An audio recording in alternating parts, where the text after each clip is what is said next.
जय हिंद दोस्तों। डिजिटल सर्वोदय परिवार में आज हम भूगोल का अध्याय 1 संसाधन विकास और इसके उपयोग के बारे में जानेंगे। चैप्टर 1 शुरुआती से जानेंगे हम संसाधन होता क्या है, इसके संसाधन में इसका विकास क्या है, महत्वपूर्ण योगदान क्या है संसाधन का, और इसका विकास होता क्या है। जैसा कि दोस्तों हम बता दें, संसाधन उसे कहते हैं जो मानव की आवश्यकताओं को पूर्ति करता है। जैसे पेड़ पौधा हमारे लिए संसाधन है, सूर्य उसी तरह से हमारे लिए संसाधन है। अब इसी प्रकार में हम डिफिनेशन के साथ पढ़ेंगे कि संसाधन होता क्या है और उसके विकास में क्या जरूरी है। तो हम चलेंगे संसाधन, मेरा हेडिंग है संसाधन विकास और उपयोग, यानी कि संसाधन क्या है और संसाधन से हम क्या क्या चीज बना सकते हैं और क्या विकास कर सकते हैं, इसके बारे में जानेंगे। और इसका संसाधन का उपयोग कहाँ कहाँ होता है। खैर, हम लोग जानते हैं कि संसाधन होता है क्या। संसाधन उसे कहते हैं जो प्राकृतिक में मौजूद हो, उसी को संसाधन कहते हैं। और उसको भी संसाधन कह सकते हैं, अर्थात ब्रह्मांड में कोई भी वस्तु हो जो मानव की आवश्यकताओं को पूर्ति करता हो, उसको हम क्या कहते हैं, संसाधन कहते हैं। जैसे पेड़ पौधा हमारे लिए संसाधन है, भूमि हमारे लिए संसाधन है, ये जो अभी हम मार्कर पकड़े हुए ये भी हमारे लिए संसाधन है, क्योंकि यह हमारे निजी आवश्यकताओं को पूर्ति करता है। जैसे लिखने के लिए टेबल कुर्सी होता है, यह हमारे आवश्यकताओं को पूर्ति करता है, बैठने के लिए, पढ़ने के लिए, ये हमारे लिए संसाधन है। सूर्य का प्रकाश हमारे लिए संसाधन है, क्योंकि यह हमको क्या करता है, रोशनी प्रकाश प्रदान करता है। उसी तरह से पेड़ मिट्टी भी हमारे लिए संसाधन है। पृथ्वी के नीचे जो भी कुछ प्राप्त होता है, जैसे कोयला हो गया, पेट्रोलियम हो गया, वो भी हमारे लिए क्या है, संसाधन है। अब हम लोग संसाधन के बारे में पढ़ें कि संसाधन का अर्थ क्या होता है। मेरा हेडिंग है संसाधन का अर्थ क्या होता है। तो संसाधन क्या होता है, हम नोट्स में लिखे हुए हैं, हम अपने नोट्स में लिखे हुए हैं कि वैसे संसाधन जो प्राकृतिक में प्रदत्त करने का मतलब जो पाया जाता है, यानी प्राकृतिक में वे सभी पदार्थ या वस्तुएं जो मानव जीवन की परिसंपत्ति बन जाए, संसाधन कहलाता है। यहां पर परिसंपत्ति का मतलब होता है कोई मूल्यवान वस्तु। परिसंपत्ति करने का मतलब कोई मूल्यवान वस्तु जो आगे चल के हमारे लिए बहुत उपयोगी हो और उसका हम उपयोग कर सकते हैं। जैसे फैक्ट्री उक्ट्री लगा सकते हैं, वो हमारे लिए एक परिसंपत्ति बन सकता है। जिसे वन हमारे लिए प्राकृतिक संपत्ति के तरफ से है, लेकिन उसका संसाधन में उपयोग करते हैं। आगे चल के उसके नए नए डिजाइन करके फर्नीचर बनाते हैं, उससे हमको क्या करता है, लाभ मिलता है, वो हमारे जीवन के लिए आवश्यक है, तो उसको कहते हैं परिसंपत्ति। और उसके बाद कहता है, दूसरा पॉइंट में कहता है कि पर्यावरण के सभी पदार्थ जो मानवीय आवश्यकताओं की पूर्ति और सुख सुविधाएं प्रदान करता है, करने में उपयोगी हो, उसे संसाधन कहलाता है। पहला क्या कहा कि वे सभी पदार्थ जो प्राकृतिक में प्रदत्त हो, यानी मौजूद हो, और जो मानव की आवश्यकताओं को पूर्ति करता हो, उसको क्या कहते हैं, संसाधन कहते हैं। दूसरा कहा कि पर्यावरण के वे सभी पदार्थ, चाहे वे सभी वस्तु जिसका मानव अपनी सुख सुविधाओं के लिए उन पर उनका उपयोग करते हैं और उनसे जो प्राप्त का होता है उसे निर्माण करके निर्माण कार्य में लगाते हैं और मानव उस पर निर्भर रहते हैं, वो भी हमारे लिए क्या है, संसाधन है। दूसरा कहा, तो ये रहा संसाधन का डिफिनीशन। संसाधन का डिफिनीशन क्या होता है, वैसा संसाधन जो पृथ्वी पर प्रदत्त के रूप में पाया जाता हो, जिसका उपयोग मानव अपनी आवश्यकताओं के लिए सुख सुविधा प्रदान करने के लिए उसका यूज करता हो, उपयोग करता हो, उसी को हम संसाधन कहते हैं। और इसके आगे है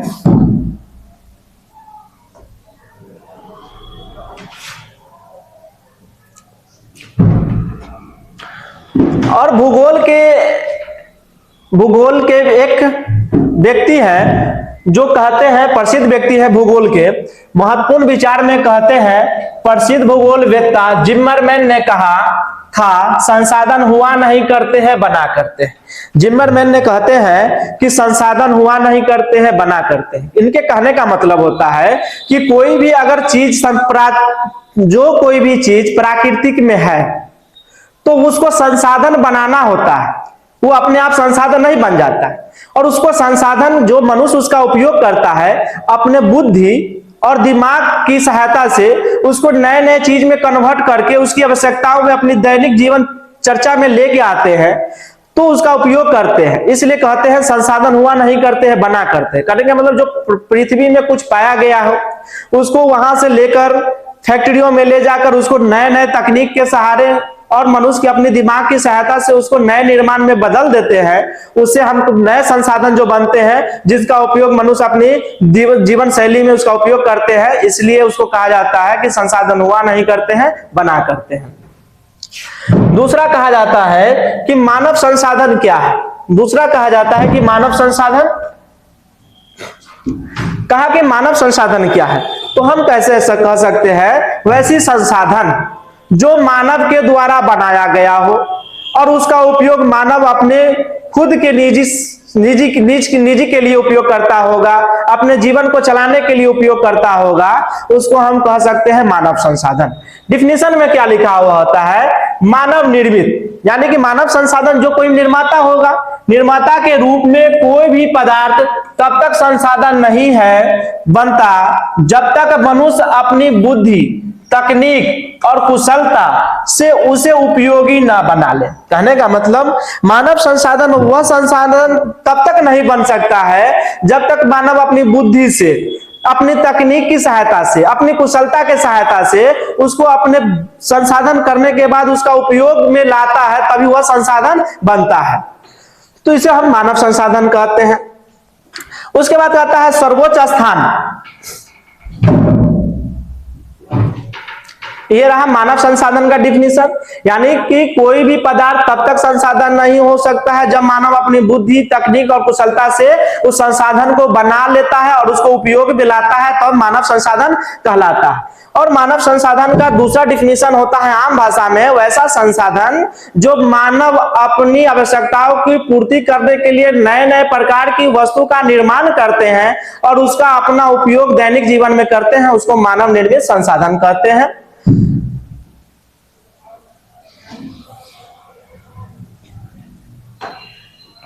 उसके बाद आता है सर्वोच्च स्थान, यानी कि सर्वोच्च स्थान की मानव का कहां पर स्थान किया है इसके बारे में हम पढ़ेंगे। कहता है मानवीय क्रियाकलाप, यानी कि जो हम काम करते हैं दैनिक जीवन में, डेली का जो काम होता है उसके बारे में कहा जाता है। संसाधनों में सबसे महत्वपूर्ण है मानव स्वयं एक संसाधन है, यानी कि कहा सर्वोच्च स्थान में कि मानव अपनी क्रियाकलाप, यानी कि दैनिक जीवन में जो काम करता है उसे मानव एक स्वयं संसाधन है। जैसे हम खुद एक संसाधन है, संसाधन का रूप है।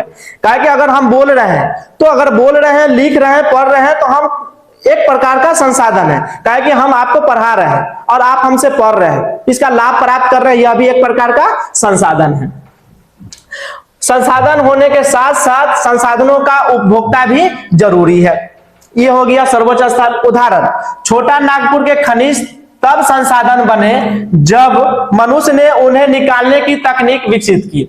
यानी कहा उदाहरण में छोटा नागपुर जमीन से जब खनिज हम निकालने का प्रयास करेंगे, मानव अपनी बुद्धि तकनीक का प्रयास किया, तभी वह संसाधन बना, तभी वह क्या बना, संसाधन बना और तकनीक का क्या हुआ, विकसित हुआ। इस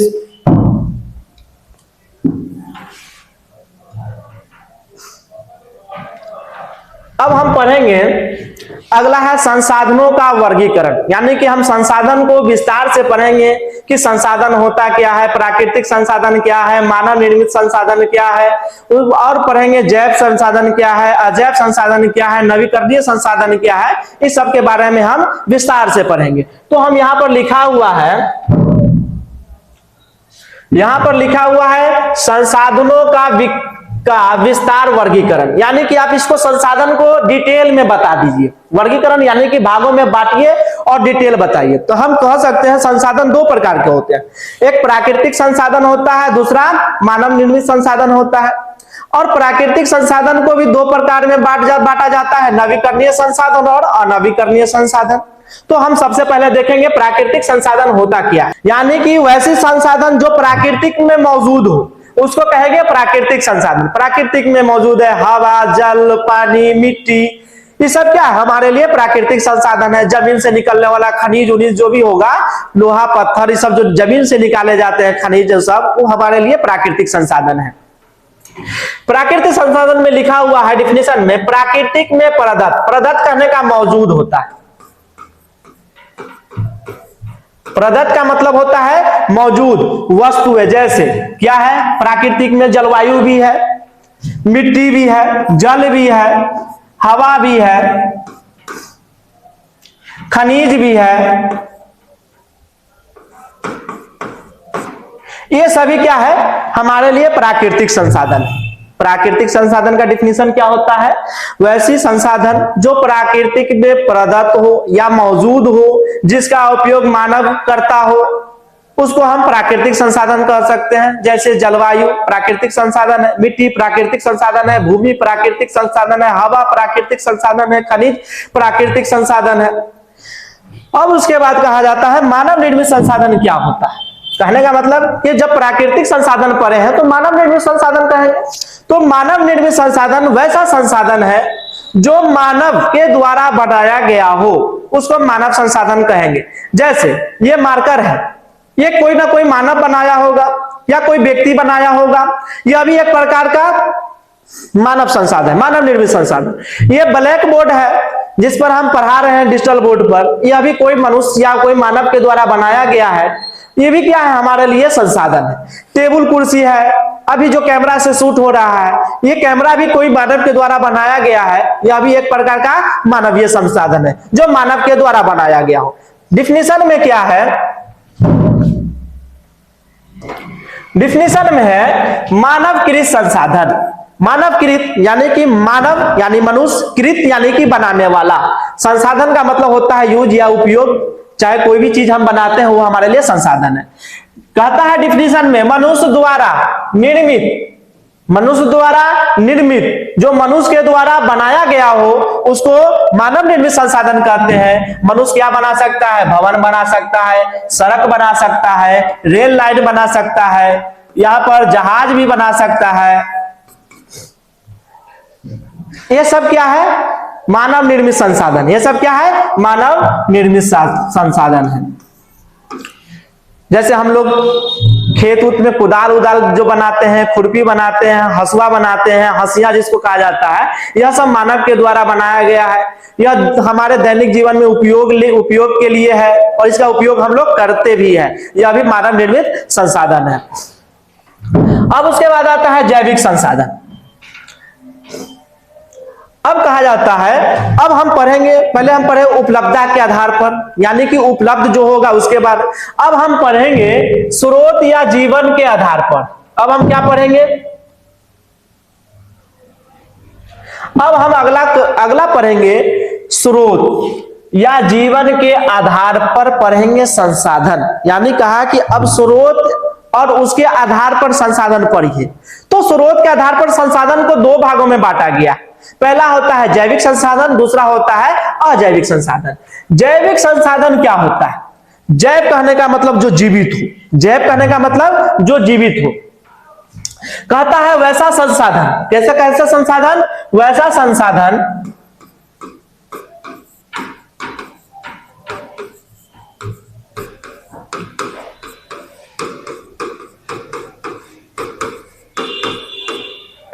क्या कहता है, वैसा संसाधन जो जीवित हो, जिसमें जान हो, उसको क्या कहते हैं जैव संसाधन।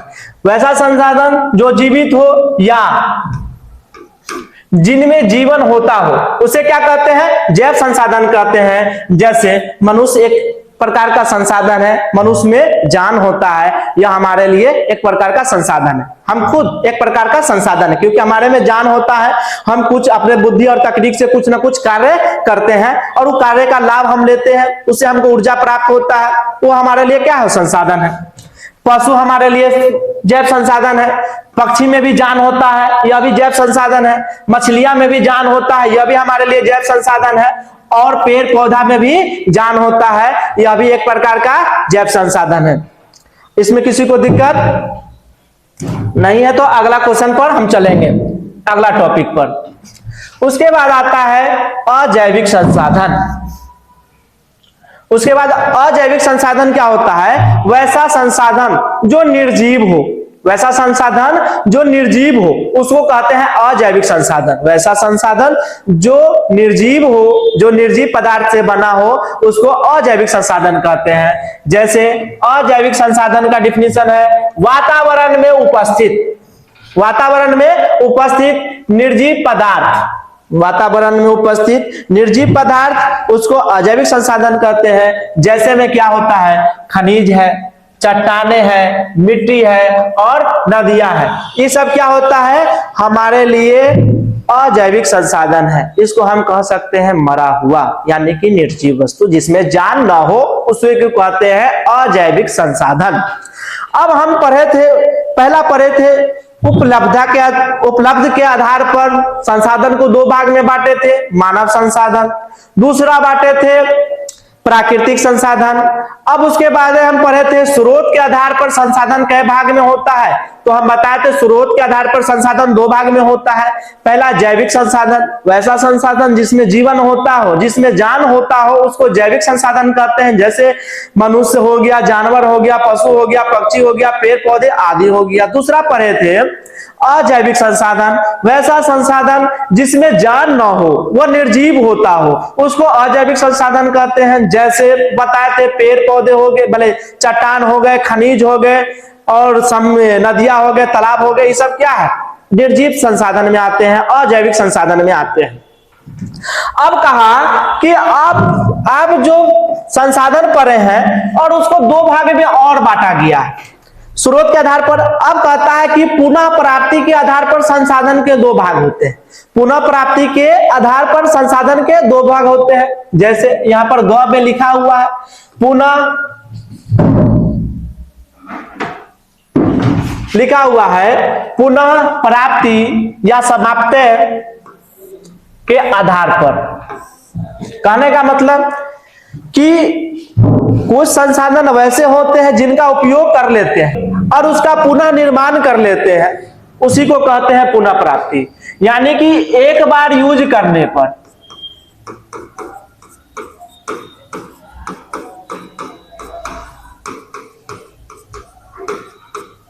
एक बार उपयोग करने पर दोबारा प्राप्त हो।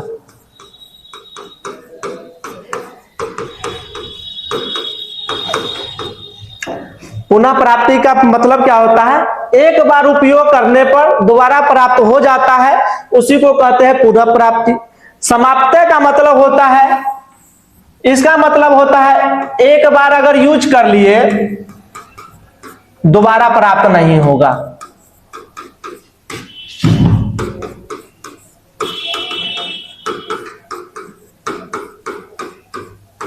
कहने का मतलब पुनः प्राप्ति के ऊपर लिख दिए है एक बार उपयोग करने पर दोबारा प्राप्त होगा, इसी को कहते हैं पुनः प्राप्ति।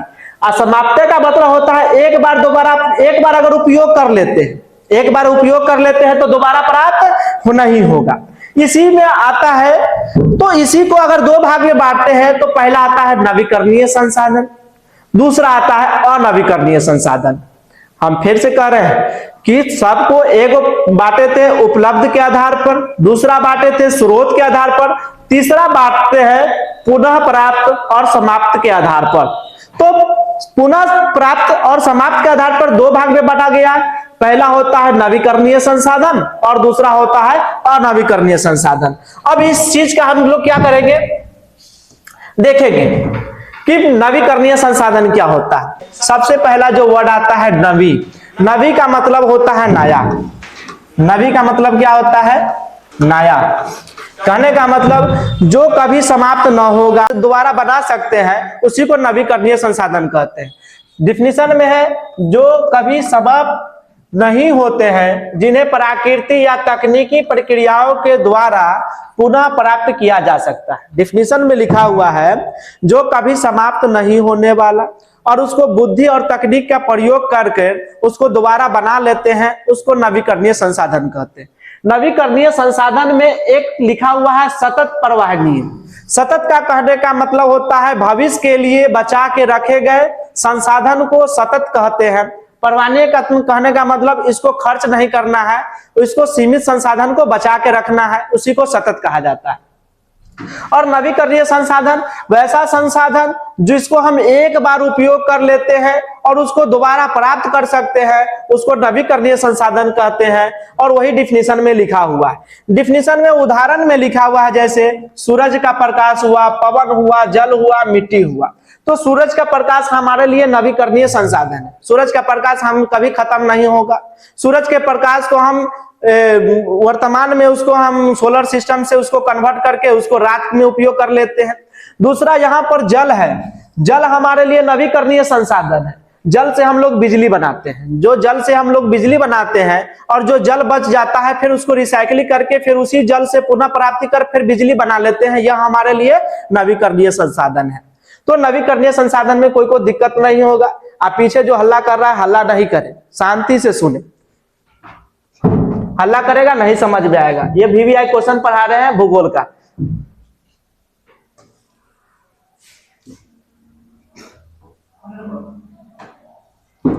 दूसरा है अनवीकरणीय संसाधन। अ का मतलब होगा यह नया नहीं बनेगा। नवी मतलब नया और अनवीकरणीय मतलब नया नहीं बनने वाला। इसमें अ लग गया, नवी के पहले अ लग गया। अ कहने का मतलब जो नया नहीं बनने वाला होगा उसको अनवीकरणीय संसाधन कहेंगे। जैसे वैसा संसाधन जिसको हम एक बार उपयोग कर लेते हैं और उसको दोबारा प्राप्त नहीं कर सकते हैं, उस संसाधन को अनवीकरणीय संसाधन कहा जाता है।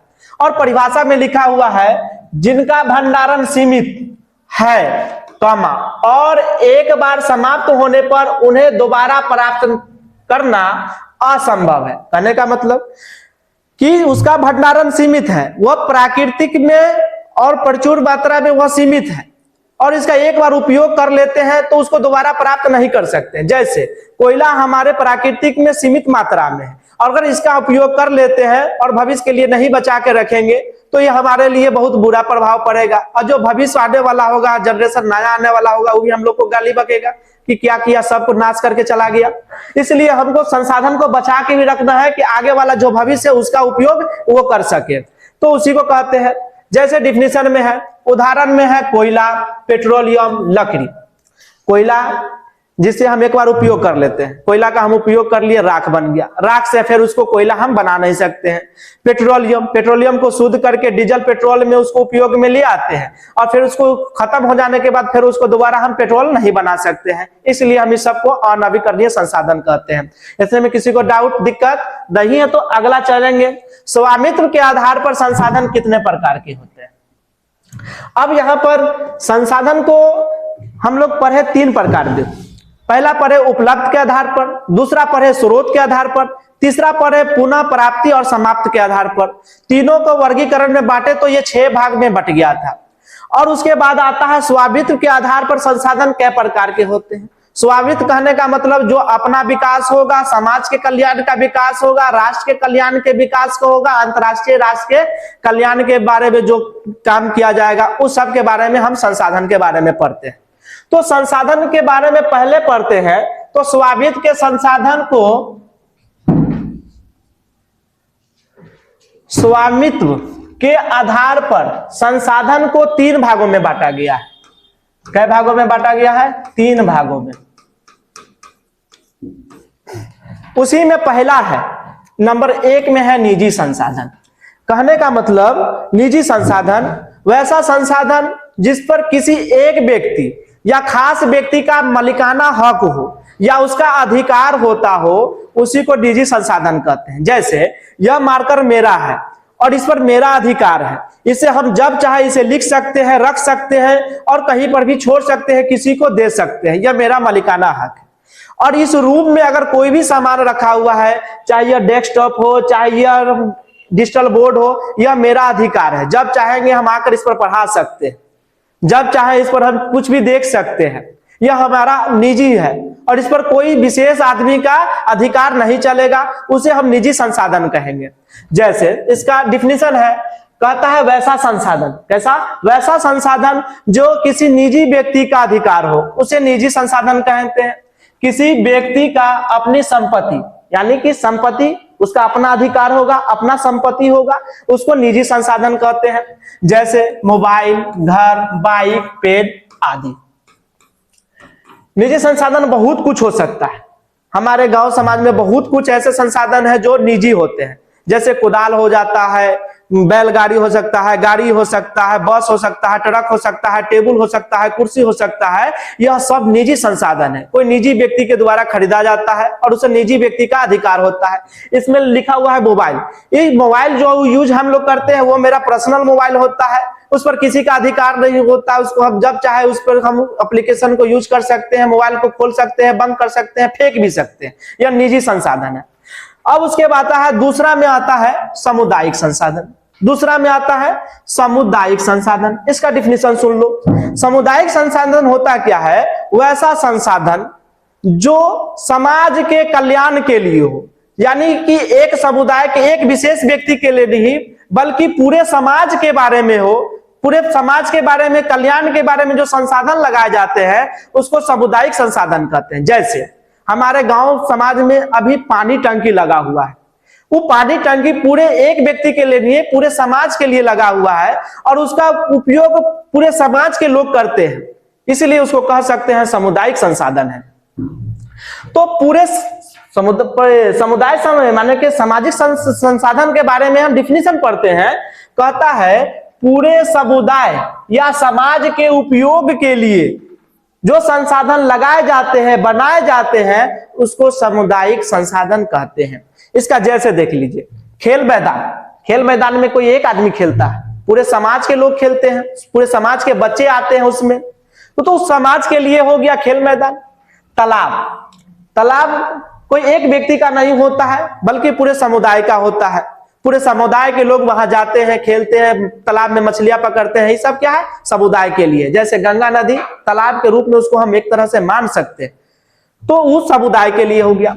हम पहले बताए थे पानी टंकी, जो सरकार के द्वारा लगाया गया होगा समुदाय के, समाज के कल्याण के लिए, समाज के हित के लिए, वो भी क्या है? एक प्रकार सामुदायिक संसाधन है, पानी टंकी। उसके बाद देखिए, जहां पर अंतिम संस्कार किया जाता है उसको कहते हैं शमशान घाट।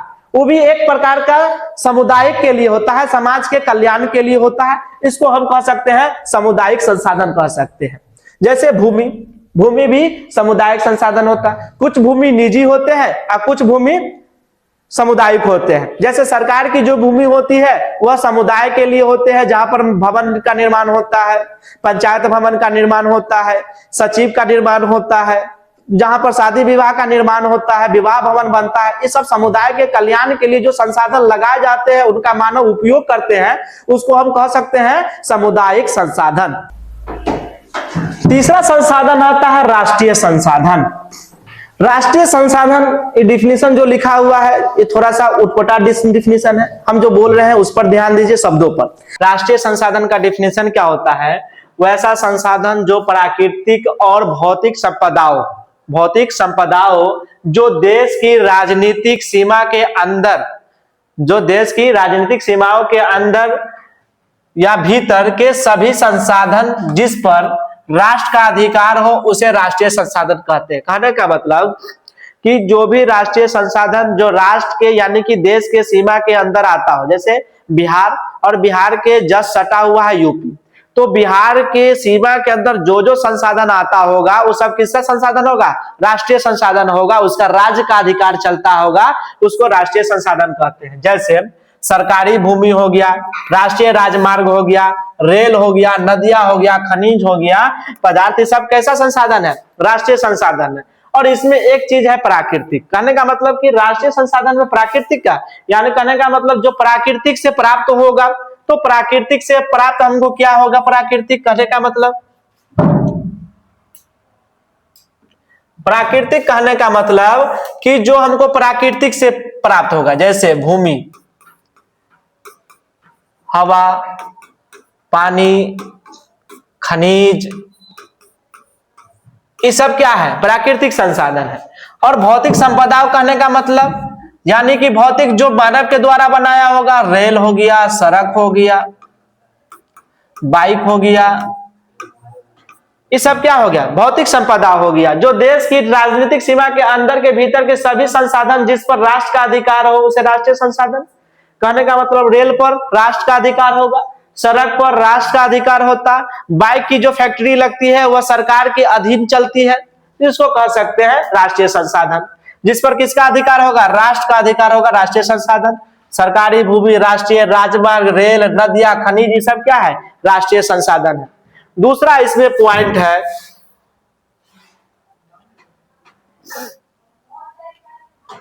दूसरा पॉइंट क्या कहता है इसमें, तट रेखा से 12 समुद्री मील, 12 समुद्री मील लगभग 22 किलोमीटर तक का समुद्री क्षेत्र भी राष्ट्र की संपत्ति होती है। कहने का मतलब जो समुद्र तल से 22 किलोमीटर का जो क्षेत्र आता है वह राष्ट्र की संपत्ति मानी जाती है। दूसरा इसी में आता है अंतरराष्ट्रीय संसाधन होता क्या है। अंतरराष्ट्रीय संसाधन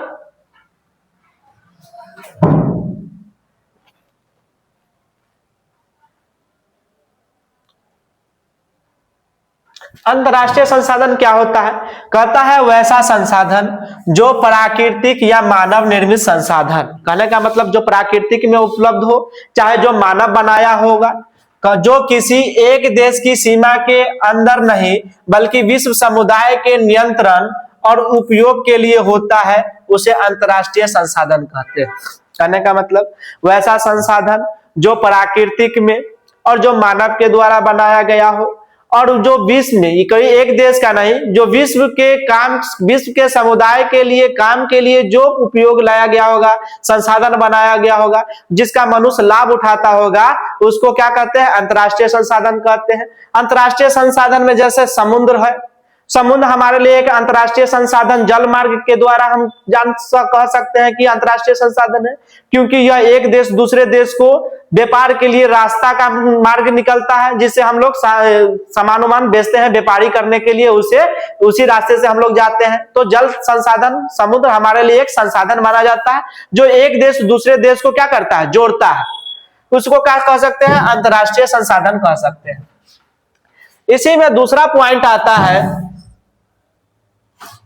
अंतरराष्ट्रीय संसाधन कितना से कितना सीमा के अंदर तक के कह सकते हैं, तो इसमें लिखा है तट रेखा से 200 समुद्री मील की दूरी के बाद का खुला महासागरीय क्षेत्र क्या कहलाता है, अंतरराष्ट्रीय संसाधन कहलाता है। जैसे हिंद महासागर हो गया, ये सब क्या है, अंतरराष्ट्रीय संसाधन है। जैसे 200 मील के बाद जो खुला क्षेत्र है जहां पर जल ही जल है, वो सब क्या कहलाता है, अंतरराष्ट्रीय संसाधन कहलाता है। इसी रास्ते के, इसी मार्ग के द्वारा ही एक देश दूसरे देश से क्या करते हैं, सामान खरीदते हैं, सामान आयात निर्यात होता है, जिसे हम कह सकते हैं यह अंतरराष्ट्रीय संसाधन है। उसके बाद हम लोग पढ़ेंगे, उसके बाद हम लोग क्या पढ़ेंगे, देखिए उसके बाद है विकास के स्तर के आधार पर, विकास के स्तर के आधार पर संसाधन होता क्या है, इसका उपयोग कैसे होता है, इसके बारे में हम पढ़ेंगे। तो इसके पहला है सभ्य संसाधन। सभ्य कहने का मतलब जिसका भविष्य में यूज होने वाला होगा, उसके लिए जो बचा के रखते हैं उसको सभ्य संसाधन कहते हैं। लिखा हुआ है जिनका उपयोग भविष्य में होने की संभावना हो। सभ्य कहने का मतलब संभावना, जो भविष्य के लिए हो, उसको क्या कहते हैं, सभ्य संसाधन कहते हैं। जैसे हिमालय खनिज।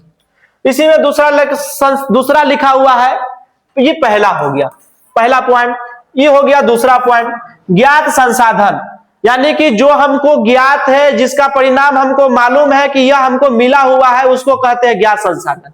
जिनका परिणाम ज्ञात हो और तकनीक उपलब्ध हो, यानी कि हमको मालूम है कि संसाधन है और इसका हम अपने तकनीक और बुद्धि से उपयोग कर लेते हैं, तो उसको हम कहते हैं ज्ञात संसाधन। उसी में अगला पढ़ेंगे भंडारित संसाधन।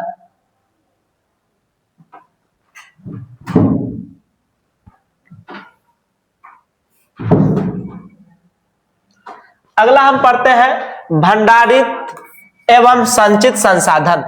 कहता है अगर भंडार है, कहीं उसको हम जमा करके रखे हुए हैं, तो उसका कुछ ना कुछ उपयोग होगा, चाहे हम भविष्य के लिए बचा के रखे, चाहे अभी खत्म कर ले।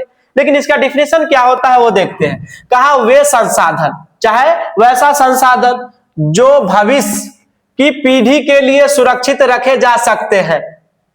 कहने का मतलब इसमें भंडारित एवं संचित संसाधन, संचित का मतलब होता है बचाव और भंडारण करने का मतलब होता है इकट्ठा करना। तो कहता है वैसा संसाधन जो भविष्य के पीढ़ी के लिए हम लोग जो बचा के रखते हैं, उसको कहते हैं संचित या भंडारित संसाधन। कहने का मतलब अभी हम लोग कोयला से क्या बना रहे थे, बिजली। तो अब हम लोग, सरकार का निर्देश है कि कोयला का खपत कम किया जाए और पानी से बिजली बनाया जाए, पवन चक्की से बिजली बनाया जाए, ताकि हम जो कोयला पेट्रोलियम है उसको बचा के आगे भविष्य के लिए रखा जाए, चाहे उसका भंडारण किया जा सकता है। इसलिए उसको हम क्या कह सकते हैं, भंडारित एवं संचित संसाधन। डिफिनीशन से सीधा मालूम हो जाता है कि उसको हम बचाकर आगे वाली पीढ़ी, यानी कि हमारा जो जनरेशन खत्म हो रहा है और जो नया जनरेशन आने वाला है, उसके लिए जो संसाधन बचा के रखते हैं, उसका भंडारण करके रखते हैं, उसको सहित के रखते हैं, उसको क्या कहते हैं, संचित भंडारण या संसाधन। जैसे में लिखा हुआ है बांधों का जल, बांधों का जल। दूसरा होता है कोयला, पेट्रोलियम आदि। हल्ला नहीं कीजिए, ध्यान से देखिए, ध्यान से नहीं देखिएगा तो याद नहीं होगा। रूपक कुमार आपको कह रहे हैं।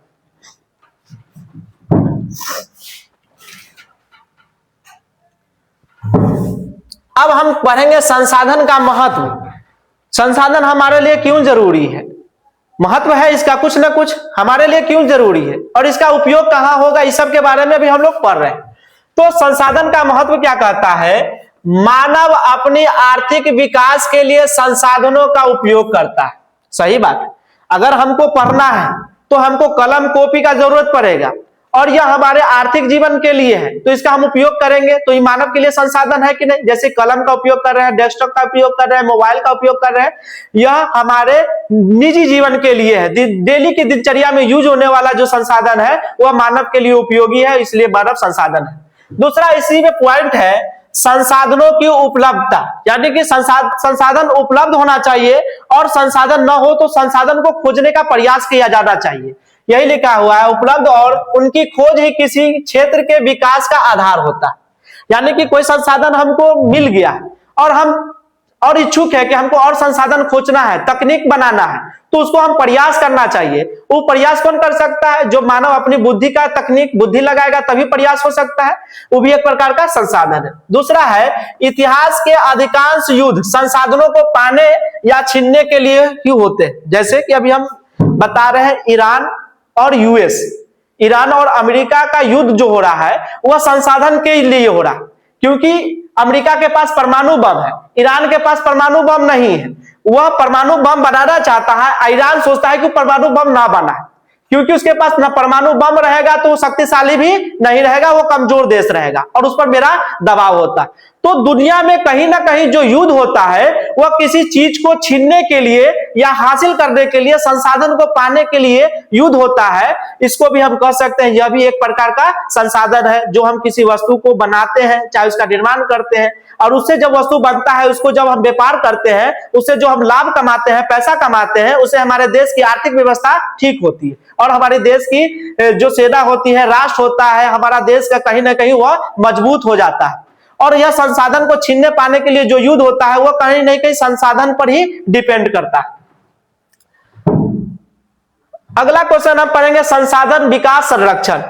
कहने का मतलब संसाधन का महत्व पढ़े हैं तो संसाधन का संरक्षण भी जरूरी है। संसाधन को अगर हम बचा कर नहीं रखेंगे, उसका दुरुपयोग करेंगे, तो आगे चलकर हमारा जिंदगी बहुत खराब स्थिति में गुजरेगा, क्योंकि हम जानते हैं संसाधन ही देश की जननी होती है, संसाधन ही देश को बनाने के लिए अग्रसर होती है। अगर हमारे देश में संसाधन होते तो आज हम भी विकसित होते, विकासशील न होते, क्योंकि हम विकसित के कगार पर होते हैं, यानी कि विकासशील के कगार पर है, लेकिन कोई ना कोई बाधा आ जाता है।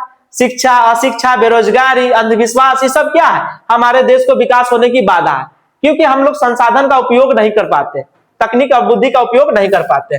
उसी में है संसाधन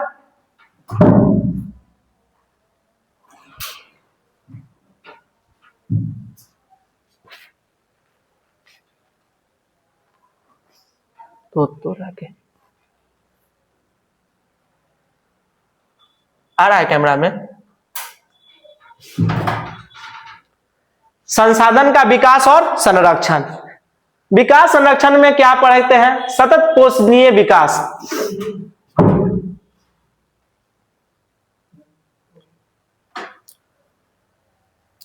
संसाधन संरक्षण में है सतत पोषणीय विकास, सतत पोषणीय विकास कहता है 1987 ईस्वी में ब्रेटलैंड कमीशन ने इस अवधारणा को प्रस्तुत किया।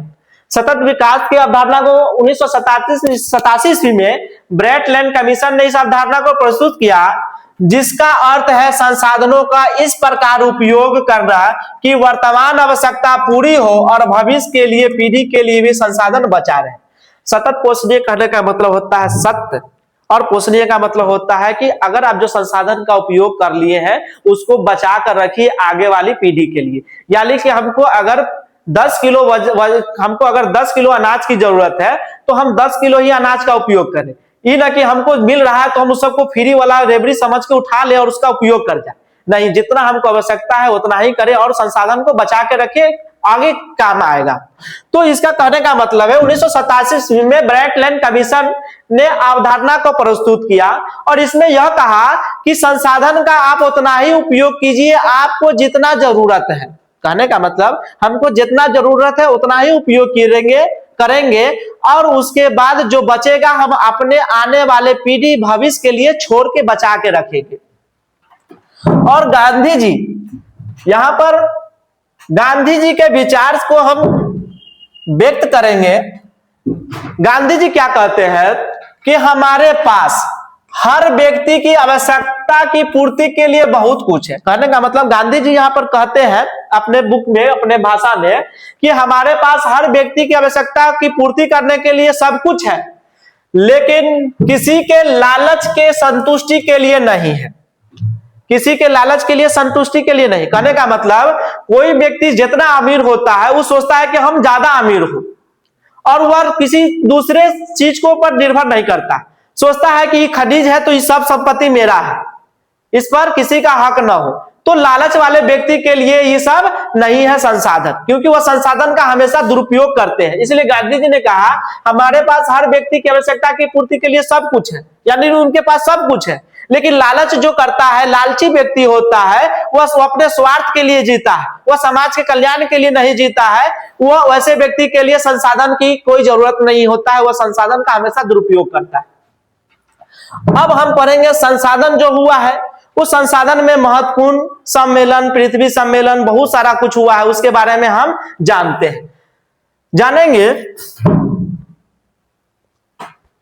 जानेंगे महत्वपूर्ण सिद्धांत और सम्मेलन। महत्वपूर्ण सिद्धांत और सम्मेलन।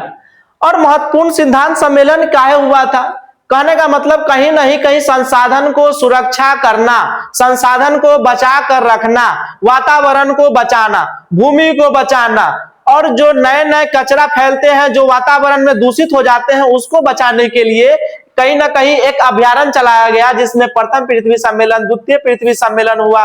गरीबों से कैसे लड़ना है, गरीबों को कैसे आगे बढ़ाना है, ये सब एक संसाधन में पढ़ा जाता है। जिसमें आता है एक सतत पोषणीय विकास। लेकिन इसके बारे में हम पहले ही बता दिए हैं, संसाधनों को इस तरह से उपयोग करना है कि आगे वाले भविष्य के लिए बचा के रखना है। तो डिफिनीशन फिर से देख लिए, संसाधनों को इस तरह उपयोग करना कि वर्तमान जरूरतें पूरी हो। यानी कि हमको अगर संसाधन की जरूरत है, अगर मेरी जरूरत पूरी हो गई हो तो संसाधन को अब बच्चा छोड़ देना है, उसको आगे की जनरेशन के लिए संसाधन को छोड़ देना है, भविष्य के लिए छोड़ देना है। तो इसको हम क्या कहते हैं, भविष्य की पीढ़ी के लिए संसाधन को सुरक्षित रह सकता है। ऐसे रह सकता है कि नहीं रह सकता है? रह सकता है। दूसरा है, इसी में संसाधन में क्या प्रथम पृथ्वी सम्मेलन हुआ। इसी में क्या हुआ? प्रथम पृथ्वी सम्मेलन। प्रथम पृथ्वी सम्मेलन 1992 ईस्वी में हुआ। 1992 ईस्वी में हुआ, जो रियो डी जेनेरो एक जगह है, वह जगह है ब्राजील में। कहां जगह है? ब्राजील में। वहां आयोजित हुआ, जिसमें पर्यावरण संरक्षण और सतत विकास पर चर्चा की गई। किस? प्रथम पृथ्वी सम्मेलन 1992 ईस्वी में हुआ, रियो डी जेनेरो, जो ब्राजील में एक जगह है, वहां यह आयोजन हुआ प्रथम पृथ्वी सम्मेलन। और उसमें पर्यावरण, किसका? पर्यावरण संरक्षण, यानी कि हमको पर्यावरण, वातावरण को कैसे बचाना है, कैसे उसको सुरक्षित करना है, इसके बारे में। और दूसरा हुआ सतत विकास, यानी कि हमको विकास को कैसे करना है, हमको कैसे आगे बढ़ना है, इस सब के बारे में चर्चा किया गया। उसी में आता है ब्रेटलैंड कमीशन। क्या आता है? ब्रेटलैंड कमीशन 1987। इस रिपोर्ट में हमारा साझा भविष्य के तहत सतत विकास की अवधारणा दी गई थी। यानी कि कहा ब्रेटलैंड 1987 में कि हमारे जो आने वाला जो पीढ़ी होगा उसके लिए संसाधन को बचा के रखना है, पर्यावरण को बचा के रखना है, इसके बारे में कहा गया था। अब प्रथम पृथ्वी सम्मेलन में ही 21 एजेंडों के बारे में बात किया गया था। वो 21 एजेंडा क्या है उसके भी बारे में देखेंगे। अब इसके महत्वपूर्ण सम्मेलन में आता है, महत्वपूर्ण सम्मेलन में आता है प्रथम पृथ्वी सम्मेलन। ये तो हम सब बता दिए हैं। 1992 में रियो डी जेनेरो जो ब्राजील में है 1992 में आयोजित हुआ, जहां 21 एजेंडा स्वीकृत कराया गया। 21 एजेंडा कहने का मतलब यह 21वीं शताब्दी में हुआ था, इसलिए इसको 21 एजेंडा नाम दिया गया था। एजेंडा 21 से संबंधित मुख्य तथ्य है गरीबी से लड़ने।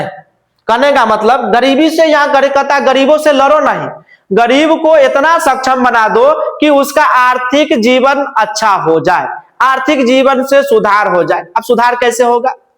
पहले के लोग क्या करते थे, अभी हम जब हम इस जमाने में जी रहे हैं तो इस जमाने में क्या है, पहले शौचालय नहीं हुआ करता था। लोग क्या करते, खुले में शौच करते थे, उनके पास रहने के लिए मकान नहीं था।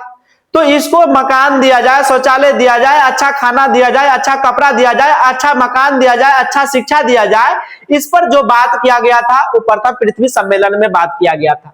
उसके बाद है प्राकृतिक संसाधनों का संरक्षण और प्रबंधन। कहने का मतलब जो प्राकृतिक संसाधन है, संरक्षण है, उसको बचाना है और उसकी आवश्यकताओं को पूर्ति भी करना है, उसको बचाना जरूरी है। तीसरा कहा वनों की कटाई को रोकना है। जो वातावरण पर्यावरण में वन है उसको कटाई से क्या करना है, रोकना है। इसी में आता है तीसरा पॉइंट, इस हम पॉइंट बता रहे हैं,